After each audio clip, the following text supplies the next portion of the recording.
Good morning. ഇപ്പോൾ കർത്താവിൽ ആശ്രയിക്കാൻ പഠിക്കണം. പരിശുദ്ധാത്മ നമ്മളെ സഹായിക്കുന്നത്. അതിന് നമ്മുടെ സെൽഫ് പോകണം, നമ്മുടെ സ്വന്തം ശക്തി പോകണം.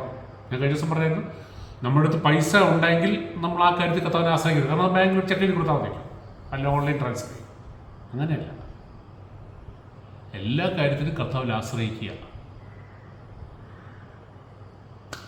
അപ്പോൾ നമ്മൾ പലപ്പോഴും പല കാര്യങ്ങൾ, ചില കാര്യങ്ങൾ വരുമ്പോൾ നമ്മൾ ഇവിടെ കർത്താവിനെ എന്തിനാണ് വിളിക്കുന്നത്, വെറുതെ കർത്താവിനെ ഇടപെടുത്തേണ്ട ആവശ്യമില്ല, നമുക്ക് പരിഹരിക്കാം.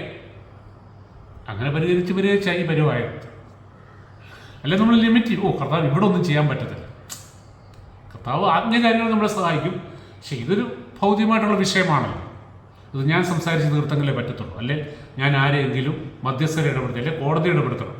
ഇന്ന് പല സഭാ നേതാക്കന്മാരതാ എന്ന് പറഞ്ഞിടത്തിന് അന്നേരം കോടതി എഴുതിയാണ് പ്രധാനം. കർത്താവിനെ ഇടപെടുത്തേണ്ടടുത്ത് ഈ കോടതിയെ പിടിച്ച് ഇടപെടുത്തുന്ന ഓർത്തോ. കർത്താവിന് പരിഹരിക്കാൻ പറ്റത്തില്ലേ? ഈ ലോകത്തിലെ ഒരു ജഡ്ജിക്ക് പരിഹരിക്കാൻ പറ്റുമെങ്കിൽ കർത്താവിന് അത് എത്ര അധികമായിട്ട് പരിഹരിക്കാൻ പറ്റും? എന്തുകൊണ്ട് നമ്മളതിനകത്ത് ഇടപെടുത്താത്തത്? നമ്മൾ ആശ്രയിക്കുന്നില്ല. നമുക്ക് ലോകത്തിൻ്റെ സിസ്റ്റത്തെ ഒന്നുകൂടെ വിശ്വാസം, കർത്താവിനേക്കാൾ വിശ്വാസം നമുക്ക് നമ്മളായിരിക്കുന്ന ഈ ലോകത്തിൻ്റെ സിസ്റ്റത്തെയും. അത് മാറണം. ജീവിതത്തിൽ കർത്താവിന് പരിഹരിക്കാൻ വയ്യാത്ത ഒരു വിഷയങ്ങളില്ല. ചിലപ്പോൾ അതിന് പല ആൾക്കാരിൽ കൂടെ ആയിരിക്കാം. പക്ഷേ ആദ്യമേ നമ്മൾ കർത്താവിനെ ഇടപെടുത്തണം. കർത്താവേ, ഐ കം ടു യു, എനിക്കറിഞ്ഞൂടെ എന്ത് ചെയ്യണോ, എന്നെ സഹായിക്കുക. അങ്ങേക്ക് പരിഹരിക്കാൻ വയ്യാത്തൊരു കാര്യങ്ങളില്ല. അപ്പോൾ വേണം കർത്താവ് ഇങ്ങനെ കണക്ട് ചെയ്ത് കൊണ്ടുപോകുന്നത്. അല്ലെങ്കിൽ ട്രൈ ചെയ്തോ. അപ്പോൾ വീഴാതെ നമ്മളെ സൂക്ഷിക്കാൻ കഴിവുള്ളവൻ കാത്തുകൊള്ളാനും തൻ്റെ മഹത്വ സംഗീതങ്ങളെ നിർത്താൻ വിശ്വസിക്കണം. ഒരു പ്രതിസന്ധി വരുമ്പോൾ, അല്ലെങ്കിൽ ഒരു ടെംപ്റ്റേഷൻ വരുമ്പോൾ, അല്ലെങ്കിൽ ഒരു ട്രയൽ വരുമ്പോൾ വീഴാതെ സൂക്ഷിക്കാൻ എൻ്റെ കർത്താവിന് പറ്റും. Is able, is sufficient, is more than sufficient for that. അതാ ആശ്രയത്വം അല്ലെങ്കിൽ വിശ്വാസം എന്ന് പറയുന്നത്. A child like dependence, A helpless but confident dependence. ശരിയാണ്, എന്നെ കൊണ്ട് പറ്റത്തില്ല, പക്ഷേ എനിക്ക് ഉറപ്പുണ്ട് എൻ്റെ കർത്താവിനെ സഹായിക്കും. അതാ വിശ്വാസം, ആശ്രയത്വം. ആശ്രയിക്കും. അപ്പം എപ്പോഴാണ് ആശ്രയിക്കുന്നത്? എന്നെക്കൊണ്ട് പറ്റത്തില്ല എന്നുള്ള പൂർണ്ണമായിട്ടും സറണ്ടർ ചെയ്യും ആദ്യം. Lord, I cannot move forward A step, even A single step. I will stumble. ഞാൻ വീഴും. ഞാൻ കഴിഞ്ഞ ദിവസം ഞങ്ങൾക്ക് ഇവിടെ കുറച്ച് പണിയൊക്കെ നടന്നത്. അപ്പോൾ കാപ്പോച്ചിൻ്റെ അവിടെ കുറച്ച് പണി നടന്നത്. അപ്പോൾ കുറേ സിമെൻറ്റും പൊടിയെല്ലാം കൂടെ കൊണ്ട് കാപ്പോച്ച് ടൈൽസ് എല്ലാം അഴുക്കായി. ഞങ്ങൾ ബംഗാളി വിളിച്ച് ക്ലീൻ ചെയ്യിച്ചു. ഒരു പുതിയൊരു ലിക്വിഡുണ്ട്, അത് വെച്ചിട്ടാണ് നന്നായിട്ട് ക്ലീൻ ചെയ്തത്. അതുകൊണ്ട് പെട്ടെന്ന് അഴുക്ക് പോകും. അപ്പോൾ അവനെല്ലാം ക്ലീൻ ചെയ്തിട്ട് അവന് അപ്പുറത്തോട്ട് നമ്മൾ മാറി വയ്ക്കുക. ഞാൻ അറിയാതെ എൻ്റെ ചെരുപ്പിട്ടോടെ ഞാൻ അതിൽ കൂടെ എന്തോ ഒരു സാധനം എടുക്കാനായിട്ട് കൂടെ നടന്നിരുന്നു. ആദ്യം 2 സ്റ്റെപ്പ് നടന്നപ്പോൾ കുഴപ്പമില്ല. നേരെ നടുക്കി ചെന്നപ്പോൾ ഞാൻ എൻ്റെ കാല് മുമ്പോട്ടും പുറകോട്ടും പറഞ്ഞു. ഈ റോളർ സ്കേറ്റൊക്കെ കയറി നിൽക്കുമ്പോൾ പോകില്ല എന്ന് പറഞ്ഞു. ഇങ്ങനെ ബാലൻസ് ചെയ്യും.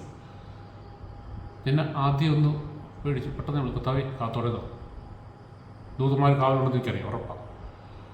തലയടിച്ച് വീഴുക. കാരണം എനിക്ക് യാതൊരു സപ്പോർട്ടില്ല, എങ്ങും പിടിക്കാനില്ല. പോർച്ചിന് നടുക്കുക, അവിടെ വണ്ടിയൊന്നും കിടപ്പില്ല. ഞാൻ ഓഫ് ഹാൻഡഡായിട്ട് ഇരിക്കുക. എനിക്ക് കയ്യിലൊന്നുമില്ല, എങ്ങും പിടിക്കാനില്ല, ഒന്നും ചെയ്യാൻ പറ്റത്തില്ല. 2-3 പ്രാവശ്യം ഇങ്ങനെ റോളർ സ്കേറ്റ് ആ പോക്ക് പോയാൽ എൻ്റെ ചെരുപ്പിന് എന്തോ തീരെ ഗ്രിപ്പില്ല. പുതിയ ചെരുപ്പ്, പക്ഷേ അതിൻ്റെ സോളിൻ്റെ പ്രത്യേകതയായിട്ട് ഗ്രിപ്പില്ല. ഞാൻ തലയടിച്ച് വീഴാനുള്ള എല്ലാ സാധ്യതയും, കാരണം എങ്ങും പിടിക്കാനില്ല. തലയടിച്ച് അറിയാം എന്താ പറ്റുന്നറിയാം. ഞാൻ പെട്ടെന്ന് അവിടെ നിന്നു. അവിടെ ആദ്യമേ കർത്താവെ കാത്തോടെ എന്ന് പറഞ്ഞു. ഞാൻ എക്സാമ്പിളായി പറയുന്നു. നമ്മളെങ്ങനെയാണ് കർത്താവിൽ ആശ്രയിക്കേണ്ടത്, അല്ലെങ്കിൽ വീഴാൻ പോകുമ്പോൾ കർത്താവിൽ എങ്ങനെയാണ് ആശ്രയിക്കേണ്ടതെന്നുള്ളത് എന്നെ പരിശുദ്ധാത്മാവ് പഠിപ്പിച്ചു തന്ന ഒരു എക്സാമ്പിൾ. അപ്പോൾ ഞാൻ ആദ്യമേ അവിടെ സ്റ്റഡിയായിട്ട് നിന്ന് പ്രാർത്ഥിച്ചു, കർത്താവെ കാത്തോടെ എന്ന് പറഞ്ഞു. അവിടെ നിന്ന് അനങ്ങ ഒരു സ്റ്റെപ്പ് അങ്ങോട്ടും ഇങ്ങോട്ടും ഞാൻ മൂവ് ചെയ്യാൻ നോക്കിയില്ല. കാരണം മൂവ് ചെയ്താൽ ഞാൻ വീഴും. എൻ്റെ സ്വന്തം ശക്തിയിലല്ല, എൻ്റെ ബാലൻസിൽ മുമ്പോട്ട് പോകണമെന്ന് എനിക്ക് ആഗ്രഹമുണ്ട്. പക്ഷെ എനിക്ക് 100% പിടികിട്ടി എന്നെക്കൊണ്ട് പറ്റത്തില്ല. ഇതാണ് കീഴടങ്ങൽ. ആദ്യമേ നമ്മളെ കൊണ്ട് പറ്റത്തില്ല എന്നുള്ളത് കർത്താവിനോട് പറയണം. ഞാൻ മനസ്സിൽ തീരുമാനിച്ച് എന്നെക്കൊണ്ട് ഇത് പറ്റത്തില്ല, ഒരു സ്റ്റെപ്പ് പോയാൽ ഞാൻ വീഴും, തലയടിച്ചു വീഴും. പിന്നെന്താ ഉണ്ടാകുന്ന ആർക്കും അറിയത്തില്ല. കാരണം കോൺക്രീറ്റ് ഫ്ലോറാണ്, ടൈലാണ്. അപ്പോൾ ഞാനവിടെ നിന്നു. എന്നിട്ട് ഞാൻ എന്ത് ചെയ്തറിയാം, ഈ ബംഗാളി കുറച്ചപ്പുറത്ത് മാറി നിൽപ്പുണ്ട്, ഈ ക്ലീൻ ചെയ്ത്. എനിക്കറിയാം അവന് ഇതിനകത്തോടെ ഓടി ചടി കിടക്കാം. അവന് ബാലൻസ്. ഞാൻ അവനെ വിളിച്ചു, പഞ്ചി ഇതാവും. അവർ പെട്ടെന്ന് കാര്യം വിട്ടു. അവർ ഓടി വന്നു. അവനൊരു പേടിക്കാതെ അവൻ കൂളായിട്ട് വന്നു. ഞാൻ പറഞ്ഞു, കയ്യെ പിടിക്കാൻ പോകും. ഞാൻ അനങ്ങാതെ അവിടെ നിന്നു. അവനെൻ്റെ കയ്യെ കയറി പിടിച്ചു, ഞാൻ അവൻ്റെ കയ്യിലും പിടിച്ചു. എൻ്റെ ഭയം മുഴുവൻ മാറി. എനിക്ക് 100% ഇനി ഞാൻ വീഴത്തില്ല. കാരണം എന്താ, ബലമുള്ള ഒരാളിൻ്റെ കയ്യെ പിടിച്ചിരിക്കും. ആ ആളിൻ്റെ കാല് വഴി എനിക്ക് 100% അറിയാം. കാരണം അവൻ രാവിലെ വല്ല ഏകത്ത് കിടന്നുകൊണ്ട് പണിയും, അവൻ അതുവരും തെറ്റിയില്ല, തെറ്റുന്നതായിട്ട് പറഞ്ഞു വീഴും. അപ്പോൾ എനിക്ക് ഉറപ്പായി. ഇതാണ് കോൺഫിഡൻറ്റ് ട്രസ്റ്റ്. കർത്താവിൻ്റെ കാല് വഴുതു. കർത്താവിൻ്റെ കരങ്ങൾക്ക് ബലമില്ലേ, അതോ കർത്താവ് നമ്മളോട് സ്ലിപ്പ് ചെയ്യും? അപ്പം ആദ്യമേ അവിടെ നിൽക്കുക, 2 പ്രാർത്ഥിക്കുക, 3 ആശ്രയിക്കുക. ആശ്രയിച്ചു. പഞ്ചമേ എന്നെ പിടിച്ചോളാം, എന്നെ അപ്പുറത്ത് കിടക്കാം. സാറേ ഒന്നും പേടിക്കണ്ട, ധൈര്യമായിട്ട് പോയി. പിന്നെ തന്നെയില്ല കേട്ടോ, കൂളായിട്ട് ഓരോ സ്റ്റെപ്പ് വെച്ച് കൈ പിടിച്ച് എന്നെ പുറത്ത് വിട്ടു. പക്ഷെ അത് കഴിഞ്ഞപ്പോൾ പ്രാർത്ഥിച്ചപ്പോൾ പരിശുദ്ധവനോട്, എടാ ഇതാണ് ആശ്രയിക്കുക എന്നത്. വീഴാതെ നിങ്ങളെ സൂക്ഷിക്കാൻ കഴിവുള്ളവൻ ആദ്യമേ ഒരു തിരിച്ചറിവുണ്ടാണ്. എനിക്ക് ആദ്യം കിട്ടി, ഇവൻ വന്നെൻ്റെ കൈ, ഞാൻ ഡിറ്റാവ് വിളിച്ചില്ലല്ലോ. ഡിറ്റാവ് ഞാൻ ഡിറ്റാവിന് എടുത്തെടുത്താണ് ഉറപ്പാണ്. കാരണം ഡിറ്റായ്ക്ക് അതിനുള്ള ശക്തിയില്ല, അല്ലേ അതിനുള്ള ബാലൻസ് ഇല്ല. നമ്മൾ പലപ്പോഴും ആശ്രയിക്കുന്ന ആരില്ല, നമ്മളോട്ട് തന്നെ ബാലൻസ് ഇല്ലാത്തവർ, അല്ലെങ്കിൽ നമ്മളോട്ടുള്ള ബലഹീനമായിട്ടുള്ള മറ്റു മനുഷ്യരിലാണ് നമ്മുടെ ആശ്രയത്തെ. അത് ആദ്യം നിർത്തുക.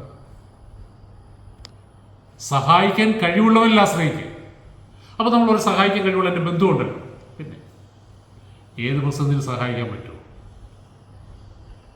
വീഴാൻ സൂക്ഷിക്കുക എന്ന് പറഞ്ഞു കഴിഞ്ഞാൽ സ്പിരിച്വലി പിശാചിൻ്റെ കെണിയിൽ പെടാതെ നിൽക്കുന്ന, അല്ലെ പാപത്തിൽ പെടാതെ, ലോകമോഹങ്ങളിൽ പെടാതെ നിൽക്കുന്ന കാര്യം ഇവിടെ ഉദ്ദേശിക്കുന്നത്.